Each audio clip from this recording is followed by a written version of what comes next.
નમસ્કાર દર્શક મિત્રો, આપનું સ્વાગત છે વીઆર લાઈવના સ્પેશિયલ પ્રોગ્રામમાં. હું છું આપની સાથે કાવ્યા શાહ. સામાન્ય રીતે બોલિવૂડ હોય, હોલિવૂડ હોય કે પછી હોય ઢોલિવૂડ, કોઈને કોઈ ફિલ્મ બનાવવાનું અથવા તો શોર્ટ ફિલ્મ બનાવવાનું કોઈના કોઈ કારણ હોય છે. તેવી જ એક ફિલ્મ આવી ગઈ છે યુટ્યુબ ચેનલ પોકેટ ફિલ્મ્સમાં. તે ફિલ્મનું નામ છે heart the God of place. તો આપણે જાણીશું અને એ વાત કરીશું એ ડાયરેક્ટર જે પોતે પણ એક એક્ટર છે. તેમનું નામ છે અદ્વિત સ્વામી અને તેમના એક્ટર છે નિશાંત શાહ. તો જાણીશું આપણે તેમને સૌપ્રથમ આપણે પહેલો ક્વેશ્ચન કરીશું કે તમારી ફિલ્મની સ્ટોરી શું છે સર? હા, આ સ્ટોરી છે એકચ્યુઅલી એક નાના છોકરાની કે જે ટૂંક સમયમાં એ મૃત્યુ પામવાનો છે. તો હવે જ્યારે મૃત્યુ આવતું હોય છે ત્યારે આપણે જનરલી ડરતા હોઈએ છીએ અને એક કહેવાય કે બહુ એક ઇનસિક્યોરિટી ને એ બધું આપણે ફેસ કરતા હોઈએ છીએ. તો હવે એનું આગળ શું થાય છે? હવે એ છોકરો જે છે એ કૃષ્ણ ભગવાનનો ભક્ત છે અને હંમેશા બસ ભગવાનની યાદમાં રહેતો હોય છે, ભગવાન વિશે વાતો શેર કરતો રહેતો હોય છે. તો હવે એવા વ્યક્તિનું આગળ શું થાય છે, તો એ અમે આ ફિલ્મમાં બતાવવાની કોશિશ કરી છે. ઓકે, તો સર આમાં બીજું એ છે કે તમારે આજ કેમ તમે સ્ટોરી ચૂઝ કરી, મતલબ આની પાછળનું રીઝન શું હતું? મેં એક વસ્તુ જોયું છે કે આ જે જોનર છે રિલિજિયન, તો એની ઉપર જે અત્યારે કામ થઈ રહ્યું છે, અત્યાર સુધી જે કામ થયું છે, તો એમાં એક અમુક ચોક્કસ પ્રકારની રીતે જ એને રજૂ કરવામાં આવે છે. અને અત્યારનો જે મનુષ્ય છે એ લોજિકલ વધારે છે અને એની પાસે ઘણા બધા ક્વેશ્ચન્સ છે, તો જેનો આન્સર લગભગ કોઈ રિલિજિયસ વ્યક્તિ આપી નથી શકતો, અથવા તો એ લોકો પછી એને શ્રદ્ધામાં કે વિશ્વાસમાં એન્ડઅપ કરી દેતા હોય છે. તો આ ફિલ્મથી મેં એક શરૂઆત કરી છે કે આપણે એને સાયન્ટિફિક વેમાં કઈ રીતના જે ધર્મ છે એને આપણે રજૂ કરી શકીએ. કારણ કે મારો અનુભવ એવું છે કે જે વસ્તુ આપણને સમજાતી નથી તો એને આપણે પછી ચમત્કાર કે એ રીતના આપણે જોતા હોઈએ છીએ, અને જે વસ્તુ આપણને સમજાય છે એને આપણે વિજ્ઞાન તરીકે જોતા હોઈએ છીએ. તો ધર્મ મોટા ભાગે જે આપણે સમજીએ છીએ એ એકચ્યુઅલી ન સમજાયેલું વિજ્ઞાન છે, અને જે વિજ્ઞાન આપણે સમજતા જઈએ છીએ એમાં પછી આપણે માનતા થઈએ છીએ. તો આ એક એવો પ્રયાસ છે, નાનકડો પ્રયાસ છે કે જેમાં આપણે એને વૈજ્ઞાનિક રીતે સમજવાની કોશિશ કરીએ છીએ. હા, મતલબ આમાં આધ્યાત્મિક અને વિજ્ઞાન સાયન્સને આપણે મેળાપ કરાયો છે એવું જ કહેવાય. એક નાનકડું પગલું છે, નાનકડી શરૂઆત છે એ દિશામાં. તો સર આ મુદ્દે એક ઈ સવાલ છે કે સામાન્ય રીતે વિજ્ઞાન અને ધર્મ અલગ છે. મતલબ તો જે વિજ્ઞાનને લોકો માનતા હોય છે એ ધર્મને નથી માનતા હોતા. તો તમારી સ્ટોરીમાં મહત્વનું તો એ જ છે કે જે લોકો મતલબ આમાં તો ધર્મ અને વિજ્ઞાનનો તમે મેળાપ કરાયો છે. તો આમાં એકચ્યુઅલમાં આ તમને વિચાર કેવી રીતના આવ્યો? હા, એકચ્યુઅલી હું ઓશો સંન્યાસી છું અને બાબા પૂર્ણાનંદજી મારા ગુરુ છે. તો ઓશોએ આ વાત કહી છે અને એમના ઘણા બધા પુસ્તકોમાં, પ્રવચનોમાં તમને આ બધી વાતોનું તમને વિસ્તરણ મળશે. તો એનો જ સાર, અને જે મારા પોતાના અનુભવ છે, જે મારું પોતાનું હું જે રીતે જીવન જીવું છું, જોઉં છું, મને જે પ્રમાણે અનુભવ થાય છે, તો એના ઉપરથી જ આ બધી વસ્તુઓ લઈને આ એક આપણે શરૂઆત કરી છે. તો તમે ફિલ્મ જોશો તો તમને વધારે ખ્યાલ આવશે. અને મારો એ પ્રયાસ છે કે જે લોકો માત્ર એક જ વસ્તુને પકડી રાખે છે તો એ લોકો પૂરેપૂરા વૈજ્ઞાનિક નથી. એ લોકો ક્યાંક ને ક્યાંક કંઈક મિસ કરે છે. જે સાચો શોધક છે, જે સાચો વિજ્ઞાની છે, વિજ્ઞાન શું છે? એ સતત શોધવાનો એક એપ્રોચ છે કે હું સતત જે સત્ય છે ને એ હું શોધવાની, સમજવાની કોશિશ કરીશ. એ વિજ્ઞાનનો એપ્રોચ છે. તો એ જ એપ્રોચ આપણે આપણી માન્યતાઓમાં, દ્રષ્ટિકોણમાં આપણે લાવી શકીએ છીએ. તો એ જ એપ્રોચ આપણે આ પ્રકારના જે બિલીફ સિસ્ટમ હોય છે તો એમાં આપણે ન કેળવી શકીએ. આપણે એકબીજાના પોઈન્ટ ઓફ વ્યૂ આપણે ના જોઈ શકીએ, સમજી શકીએ. તો એ દિશામાં એક પ્રયાસ છે. વાહ વાહ, તો બહુ યુનિક સ્ટોરી છે તમારી. તો થેન્ક યુ. તમે ડોક્ટરનો રોલ કર્યો છે, રાઈટ? તો તમારું આ રોલ પસંદ કરવાનું મતલબ તમારી પ્રાઇવેટ ઈચ્છા હતી કે હું આ રોલ પાસ કરું? ના, એમાં બહુ ઇન્ટરેસ્ટિંગ ક્વેશ્ચન છે. પહેલા તો છે ને મેં જ ઓબ્જેક્શન લીધું હતું. સૌથી પહેલા મેં જ ઓબ્જેક્શન લીધું હતું કે તમે આનો જે એન્ડ છે કેવી રીતનું હશે, કે આમાં તમે શું કહેવા માંગો છો. પછી એમણે જે મને જે રીતે એક્સપ્લેનેશન આપ્યા, બીજું મેં જાતે પણ વિચાર્યું કે એકચ્યુઅલી આ મૂવી ઓપન એન્ડેડ છે. પાછળથી તમે it can be interpreted in any way. બરાબર? એને લાઈક સ્પિરિચ્યુઅલિટી અને સાયન્સ એનું મિક્સચર કોઈ ડોક્ટરમાં ન હોય એવું ના બને. ના બરાબર. ડોક્ટર બી ઘણી વાર આપણે હોસ્પિટલોમાં બી જઈએ છીએ ત્યારે નીચે ભગવાનની મૂર્તિ હોય છે, ગણેશજીની પહેલા કારણ કે જેને શ્રદ્ધા છે, કારણ કે ડોક્ટર બી કોઈ વાર એવું કહી શકે છે કે ભાઈ હવે તમે ભગવાનનું, મેં મારાથી જાપ બનતું કરો કરી ને. ચૂક્યો છું, હા, yes. હવે તમે ભગવાનનું શરણે છો. તો એવું પોસિબલ છે કે ડોક્ટરને સબકોન્શિયસ માઇન્ડમાં આ છોકરાની વાત આવી ગઈ હોય અને પછી એને એ, કારણ કે એના માટે તો એક પેશન્ટ છે અને પેશન્ટની શ્રદ્ધા એ ડોક્ટરનો એક કર્મયોગ તરીકે બી એક પેલો આવે છે એમાં.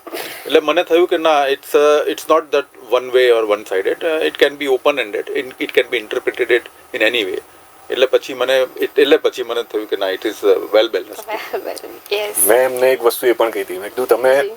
આમાં અમુક પોઈન્ટમાં એગ્રી નથી થતા તો તમારે આ રોલ ખાસ કરવો જોઈએ, ખાસ કરવો કારણ કે જોઈએ. ડોક્ટર એવું જ કરે છે આમાં. એકચ્યુઅલમાં એવું છે. એટલે એ રીતે તમે પરફેક્ટ આમાં કાસ્ટમાં તમે સૂટ થાવ છો. તમે આ તમારી પૂરી ફિલ્મ બનાવી, એની અંદર કોઈ ને કોઈ તમે જર્ની કરો છો લાઈફમાં, તો એક યાદગાર પળ હોય છે કે હા. જેની અંદર તમે આ તમારું આ જીવનનું પાત્ર કર્યું છે, તેમાં કઈ ને કઈ યાદ રહી જાય છે. હા, હું- તો તમારું કઈ એવું હશે Yes. કે તમારી આ ફિલ્મ પાછળ કોઈ એવું યાદગાર Yes, yes. પળ, મતલબ અમારા માટે સૌથી જે ચેલેન્જિંગ કહેવાય ને એ હતું કૃષ્ણ ભગવાનનું કેરેક્ટર, કારણ કે કૃષ્ણ ભગવાન એ એમને પોર્ટ્રે કરવા એટલે એ મતલબ નોટ એન ઇઝી જોબ. તો અમારા જે કો એક્ટર છે હિમાંશુભાઈ, પોતે કો પ્રોડ્યુસર પણ છે આ ફિલ્મના, અમારા પ્રોડ્યુસર પણ છે. Okay. તો એમને કૃષ્ણ ભગવાન તરીકે પોર્ટ્રે કરવાના હતા. તો એ એક એવું ટાસ્ક હતું. એ પોતે બહુ સારા એક્ટર છે, પણ આપણી જનરલી એક ઇમેજ છે ભગવાનને લઈને કે ભગવાન એટલે લાર્જર ધેન લાઈફ અને એકદમ કહેવાય કે કંઈ પણ કરી શકવા માટે શક્તિમાન, અને એ રીતના પ્રોજેક્ટ કરતા હોય છે. સુપર હીરોની જેમ આપણે ભગવાનને પ્રોજેક્ટ કરતા હોઈએ છીએ. મારે આમાં એમને એવું કહેવું હતું કે એ રીતના આખું એમણે મને બતાવ્યું હતું પરફોર્મન્સ. એટલે મેં આમાં એક મારા માટે એ ચેલેન્જ હતી કે અહીંયા આપણે એક મેચ્યોર વ્યક્તિની વાત કરીએ છીએ કે જે કહેવાય ને કે સોર્ટેડ આઉટ છે, જેમને બધી જ વસ્તુની ખ્યાલ છે એમને કે કઈ વસ્તુ કઈ રીતે હોવી જોઈએ અને ક્યાં શું કહેવાનું છે, કઈ રીતે કહેવાનું છે, કયા માણસને કઈ ભાષા સમજાશે, તો એને એ રીતે એ સમજાવે છે. કૃષ્ણ ભગવાનની આ એક ક્વોલિટી હતી કે જે વ્યક્તિ જે ભાષામાં સમજે છે એમને એ ભાષામાં જવાબ આપે છે, એ રીતે એ સમજાવે છે. તો આ ડોક્ટરની ભાષામાં કઈ રીતના ધર્મ કે જ્ઞાનની વાત કરવી અને એમ ટાસ્ક છે, અને એ એમને પરફોર્મ કરવાનું છે. તો એ થોડું ચેલેન્જિંગ હતું, પણ બહુ સારી રીતના અમારે એ વખતે થયું હતું. 1-2 રિહર્સલ કર્યા, પણ પછી જે અમારે આ ડિસ્કશન થયું, જે ભગવાનનું ઇન્ટરપ્રિટેશન અમે બતાવ્યું, એમને કીધું મેં કે આ રીતના આપણે કરવા માંગીએ છીએ, પછી એ સમજી ગયા અને પછી જે એમણે આખું પરફોર્મ કર્યું છે તો બહુ કન્વિન્સિંગ એમણે કર્યું છે આમાં પરફોર્મ. જી. તો આમાં તમારો યાદગાર પડતો એ જ હતો કે તમારે અમને કોન્વર્સેશન, કૃષ્ણ ભગવાનનું પરફોર્મન્સ અમારા માટે સૌથી યાદગાર પણ હતો, કારણ કે એ જે ફ્લોમાં એક કર્યું હતું ને, તો એ કંઈક અલગ અનુભૂતિ અમે પણ એ વખતે ઓન સેટ એક ફીલ થઈ હતી અમને, કે એક બહુ અલગ એક હતું આખું એક અનુભૂતિ. એમ એ એક્સપિરિયન્સની વાત છે. તમારું આમાં મેઇન તો કૃષ્ણ ભગવાન જ છે, Yes, right? yes, yes. Okay. તો હવે તમારે આમાં જેમ જેમ અલગ અલગ રોલ તમે લીધા, કૃષ્ણ ભગવાનનું છે, મમ્મી પપ્પાનું છે, નાના બાળકનું છે, જેને તમે મેઇન પાત્ર આપ્યું છે જે કૃષ્ણ ભગવાનનું કે છે, ઓકે? Yes. તો આની અંદર તમારે પાત્ર સિલેક્ટ કરવામાં કશુંક થયું, મતલબ કેવી રીતના પાત્ર સિલેક્ટ કરવું હા, કે આના માટે પરફેક્ટ છે કે નહીં, એવું કંઈ? હા. એટલે જે છોકરાનું કેરેક્ટર હતું, આર્યન નામ છે એનું, અને બહુ સારો એક્ટર છે અને બહુ નેચરલ એક્ટર છે. તો બાળક છે, નાનો છે, એટલે બસ એ ચેલેન્જ હતી કે એ કન્ટિન્યુ રહેશે, એ કંટાળી તો નહીં જાય ને, કારણ કે રીટેક્સ બહુ થતા હોય સેટ ઉપર. બીજું કે કદાચ એક શોટ લાંબો ચાલી ગયો અને કદાચ અમારે ખાવા પીવાના ટાઈમમાં થોડુંક અમારે હોલ્ડ કરવું પડે. હવે બાળક હોય એ સહન ના કરી શકે અને આપણે એ ટાઈમે મતલબ એને ફીડ કરી દેવું પડે. તો એ બહુ જ થોડુંક એક ચિંતા જેવું થતું હતું, પણ એ અમારા બધા કરતાં પણ વધારે કહેવાય ને કે ઉત્સાહથી કામ કરતો હતો. અને જે રીતે એણે મતલબ જે ડેડિકેશન છે એને કામ કર્યું છે, તો એ બહુ અદ્ભુત છે. તો એ મને લાગ્યું કે આ ફિલ્મનું એક કહેવાય ને કે હાઇલાઇટ જેવું છે. આર્યન છે, બહુ સારી એક્ટિંગ કરે છે અને બહુ હું જોઈ શકું છું કે જો એ આમાં કન્ટિન્યુ કરશે તો બહુ સારો એક્ટર બની શકે એમ છે. એક્ટર બની શકે. યસ. નિશાદજી, તમારા માટે આ પાત્ર કરવા માટે આમ મોટો પડકાર કહેવાય એ શું હતો? મારા માટે મોટો પડકાર કૃષ્ણ ભગવાનને ફેસ કરવાનો હતો as a doctor. As a doctor મને સબકોન્શિયસ માઇન્ડમાં કે જે રીતે અનુભૂતિ થાય છે મને ડિવિનિટીની, તો દેટ વોઝ, એટલે મારે એમાં જ સૌથી મોટો પડકાર હતો કે કારણ કે એક ડોક્ટર જે સાયન્સમાં જ માનતો હોય અને એને ડિવિનિટીનો અનુભવ એના પેશન્ટ દ્વારા થતો હોય તો એનું એ કેવી રીતે મારે એને ન્યાય આપવો? ન્યાય Right. આપવો. દર્શક મિત્રો, અત્યારે સાયન્સ ઉપર વધારે લોકો ફોકસ કરતા હોય છે, ત્યારે આપણે અદ્વૈત સ્વામીજીને મળ્યા. એમનો એક આ ફિલ્મ બતાવવાનો માર્ગ મતલબ એવું છે, દર્શકોને એવું રિયલાઇઝ કરાવવા માંગે છે કે સાયન્સ અને ધર્મ બંને સાથે રહીને બી એક વિચારસરણા કરી શકે છે એમ. જ્યારે કોઈ સાયન્સનું વ્યક્તિ હોય છે તે ધર્મમાં નથી માનતું, બહુ ઓછું માને છે પણ હતું. Yes, તો yes. અત્યારે અદ્વૈત સ્વામી એવું કેમ? તમે તમારી થોડી જર્ની બતાવો એમ હા, હા. દર્શક મિત્રોને. જી હું એકચ્યુઅલી 2009 થી ફિલ્મ ઇન્ડસ્ટ્રીમાં કામ કરું છું. મેં રઈસ ફિલ્મમાં કામ કર્યું છે અને એ ઉપરાંત મારી 2 ફિલ્મો કેન્સ ફિલ્મ ફેસ્ટિવલમાં સિલેક્ટ થઈ છે. અને રિસેન્ટલી એક વેબ સિરીઝ અમે કરી હતી જે વન શોટ ફોર્મેટમાં હતી. કેપ્ટન બહાદુર એનું નામ છે. તો એને જર્મનીમાં બર્લિન ઇન્ડી ફિલ્મ ફેસ્ટિવલમાં ઓનરેબલ મેન્શનનો એવોર્ડ મળેલો છે. અત્યારે ઓહો પ્લેટફોર્મ ઉપર હતી, એ તમને ત્યાં જોવા મળશે. હવે 2016માં મારો સંન્યાસ થયો હતો બાબા પૂર્ણાનંદજીના હાથે. બાબા પૂર્ણાનંદજી મારા ગુરુ છે અને ઓશો સાથે અમે જોડાયેલા છીએ. અને 2009થી મેં ઓશોને વાંચવાનું ચાલુ કર્યું હતું અને એમાં મેં એક બુક વાંચી હતી, કૃષ્ણ. હવે એ બુક વાંચીને મારી અંદર ત્યારે હું ડિલેમામાં હતો કે ફિલ્મ ઇન્ડસ્ટ્રીમાં જવું કે ના જવું. પણ એ બુક વાંચીને મને ક્લેરિટી આવી. એમાં ખાસ કરીને એમણે સ્વધર્મની જે વાત કરી છે કે સ્વધર્મ એટલે શું, સ્વધર્મ કોને કહેવાય અને એના માટે આપણો એપ્રોચ કેવો હોવો જોઈએ. તો એનાથી મને ક્લેરિટી થઈ ગઈ કે મારે ફિલ્મ ઇન્ડસ્ટ્રીમાં કામ કરવાનું છે. અને પછી મેં નિર્ણય લઈ લીધો. ત્યારે કોઈ આઈડિયા નહોતો, કશું નોલેજ નહોતું, કોઈ જ વે નહોતો દેખાતો, પણ ખાલી એક એવો ભાવ થઈ ગયો કે હવે બસ આ કામ કરીશું અને કોઈ ડર નહીં રાખવું, જે પરિણામ આવશે હું ફેસ કરીશ. અને પછી બધું હેપનિંગ થતું ગયું. પછી તો ધ્યાન પણ થયું, સંન્યાસ પણ થયો. તો પછી આ જ્યારે જર્ની શરૂ કરવાની હતી મેકર તરીકેની, મારી પાસે ઘણા બધા આઈડિયાઝ છે, ઘણું કન્ટેન્ટ છે કે જે મારે આ જોનરમાં એક્સપ્લોર કરવું છે. તો એ કરવા માટે મને એવું લાગ્યું કે હવે મારો ટાઈમ એ રીતનો આવી ગયો છે કે હવે હું મારા સંન્યાસના નામથી જ આ જોનરને હું રિપ્રેઝેન્ટ કરું. એટલે પછી મેં હવે મારું નામ અદ્વૈત સ્વામીથી હું આ જોનરની ફિલ્મો હવે હું રજૂ કરીશ. વાહ વાહ વાહ. નિશાદજી, જ્યારે તમે આ ફિલ્મ શૂટિંગ દરમિયાન તમને આ પાત્ર સોંપ્યું, મતલબ તમે બી આ પાત્ર કરવા માંગતા હતા, તો ત્યારે તમને એવો તો કયો મતલબ વિચાર એવો આવ્યો કે આ મારા માટે પાત્ર એકદમ પરફેક્ટ છે કે હું કરવા લાયક છું?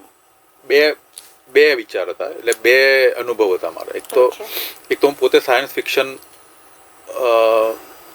નોવેલનો ઓથર છું, એટલે એમાં પણ મેં થોડુંક 90% સાયન્સ છે પણ એમાં 10% મેં તત્વજ્ઞાનને આપેલું છે. અને એમાં લાઈક સાયન્સ અને તત્વજ્ઞાન એકબીજાનું પૂરક છે એવું મારો એક વિચાર હતો. અને લાઈક આઈ સે કે in God V trust, in science we must. એટલે બંને એકબીજાના પૂરક છે, બંનેની હયાતી હોવી જોઈએ. બીજો અનુભવ એ છે કે હું ક્યાંક કોઈકની ખબર કાઢવા ગયો, હોસ્પિટલમાં ગયો, ક્યાં ગયો, તો લોકો મને કદાચ હું થોડો રિસર્ચ કરનારો માણસ છું, એટલે 2-4 વસ્તુ પૂછું કોઈક વાર, તો મને કોઈક પૂછી નાખે છે કે તમે ડૉક્ટર છો. એટલે ત્યારથી એટલે મને ઇન્ટરેસ્ટ તો હતો જ કે ભાઈ આ રોલ પણ મારા માટે પરફેક્ટ આવે છે. ઓકે. અદ્વૈતજી, જ્યારે આપણે એક સાયન્સ અને આધ્યાત્મને જોડાણ કરીએ છીએ, એનું મેળાપ કરીએ છીએ, ત્યારે એક લોકોમાં તીક્ષ્ણ એક શક્તિ ઊભી થતી હોય, મતલબ એક વિચારધારા ઊભી થતી હોય છે. એમનામાં એક એવો રોષ પેદા થતો હોય છે કે નહીં, સાયન્સ અને ધર્મ એક નથી થઈ શકતા. મતલબ જે આધ્યાત્મિક લોકો હોય છે એ એવું વિચારતા હોય છે કે આ બે સાથે નહીં. તો તમને આવી કોઈ મુશ્કેલી પડેલી છે કે કોઈ લોકોએ તમને એવો વિરોધ કર્યો હોય એવું કંઈ? હા, લોકો શું છે કે પોતાની વિચારધારાને લોકો બહુ જ ચુસ્તપણે વળગી રહે છે, એટલે ઓપન નથી હોતા નવી વસ્તુને એક્સેપ્ટ કરવા માટે. એટલે હું એવું કહીશ આના જવાબમાં ખાલી એક જ વસ્તુ કે જે બુદ્ધ ભગવાને કીધું છે ને, એ અત્યારના મનુષ્ય માટે બહુ પરફેક્ટ વાત કીધી છે. અપ દીપો ભવ, તમે પોતે પોતાના દીપક બનો. અને એ કેવી રીતે બનાય એની ટેકનિક આપી છે, અને એ ટેકનિક છે મેડિટેશન, ધ્યાન. હવે એ જે ટેકનિક છે એમણે 2500 વર્ષ પહેલાના મનુષ્ય માટે આપી હતી. તો અત્યારે મેડિટેશન ટેકનિક્સ છે ઓશોએ જે બતાવી છે એ મને બહુ જ વધારે સાયન્ટિફિક લાગી અત્યારના મનુષ્ય માટે, કારણ કે અત્યારનો મનુષ્ય એટલો બધો કોમ્પ્લિકેટેડ છે, એટલી બધી વસ્તુ એની અંદર સાયમલ્ટેનિયસલી એક સાથે ચાલતી હોય છે કે જેના કારણે એને કહેવાય ને કે બહુ જ ડિવાઈડ થઈ ગયો છે, મલ્ટિપલ વસ્તુમાં ડિવાઈડ થઈ ગયો છે. તો એ જે એમણે જે ઇન્ટેન્સ મેડિટેશનની પ્રોસેસ આપી છે તો એ માણસને એ બધું એક થવામાં, યુનાઇટ થવામાં હેલ્પફુલ થાય છે, અને જેના કારણે ક્લેરિટી આવે છે. અને ક્લેરિટી આવે છે એટલે પછી એને ક્યાંય બહાર કોઈને કશું પૂછવાની જરૂર નથી પડતી, એ પોતે જ જોઈ શકે છે, એ પોતે જ અનુભવી શકે છે, પોતે જ સમજી શકે છે.